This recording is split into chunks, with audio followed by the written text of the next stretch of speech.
ഇപ്പോൾ ഹൈക്കോടതിയിൽ നിന്ന് സാമ്പത്തിക തട്ടിപ്പ് കേസിൽ മഞ്ഞുമൽ ബോയ്സ് സിനിമയുമായി ബന്ധപ്പെട്ട് അതിന്റെ നിർമ്മാതാക്കൾക്ക് തിരിച്ചടി നേരിട്ടു എന്ന വാർത്ത കൂടി വരുന്നുണ്ടല്ലോ. ഷോൺ ആന്റണി, ബാബു ഷാഹിർ, സൗബിൻ ഷാഹിർ എന്നിവരുടെ ഹർജി തള്ളിയിട്ടുമുണ്ടല്ലോ. എന്തൊക്കെ കാര്യങ്ങളാണ് കോടതി നിരീക്ഷിച്ചിരിക്കുന്നത്? തുടർ നടപടികൾ എങ്ങനെയാകും? മഞ്ഞുമൽ ബോയ്സ് നമുക്കറിയാം വളരെ വലിയ സാമ്പത്തിക വിജയം നേടിയ സിനിമയാണ്. ഇതിന്റെ ലാഭവിഹിതം നൽകാമെന്ന് പറഞ്ഞ് പറ്റിച്ചുവെന്നാണ് നേരത്തെ മരട് സ്വദേശിയാൾ നൽകിയ പരാതി. ഇതിന്റെ അടിസ്ഥാനത്തിൽ പോലീസ് കേസ് രജിസ്റ്റർ ചെയ്തിരുന്നു.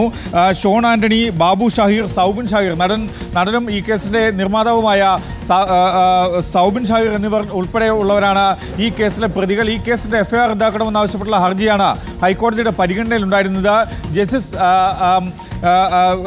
ഈ ഹർജി പരിഗണനയ്ക്ക് വരുമ്പോഴാണ് കോടതി എഫ്ഐആർ റദ്ദാക്കാനാകില്ല എന്ന തീരുമാനം എടുക്കുകയും ചെയ്തത്. കേസ് റദ്ദാക്കണമെന്ന നിർമ്മാതാക്കളുടെ ആവശ്യമാണ് ഹൈക്കോടതി തള്ളിയത്. സൗബിൻ ഷാഹിർ ഉൾപ്പെടെയുള്ള നിർമ്മാതാക്കൾക്ക് കനത്ത തിരിച്ചടിയാണ്. അതായത് കേസ് റദ്ദാക്കാനാവില്ല എന്ന് ഹൈക്കോടതി തീരുമാനമെടുക്കുമ്പോൾ അവർ ഈ കേസിൽ വിചാരണ നേരിടേണ്ടി വരും എന്നതാണ് ഏറ്റവും പ്രധാനപ്പെട്ട കാര്യം.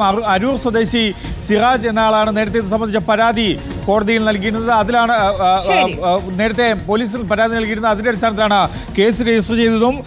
ഈ കേസിലാണ് ഏതായാലും പോലീസിന്റെ അന്വേഷണം തുടരാം എന്നതാണ് ഹൈക്കോടതി അറിയിച്ചിരിക്കുന്നത്. ശ്യാം ദേവരാജ്, ലീഗൽ കറസ്പോണ്ടന്റാണ് വിവരങ്ങൾ നൽകിയത്.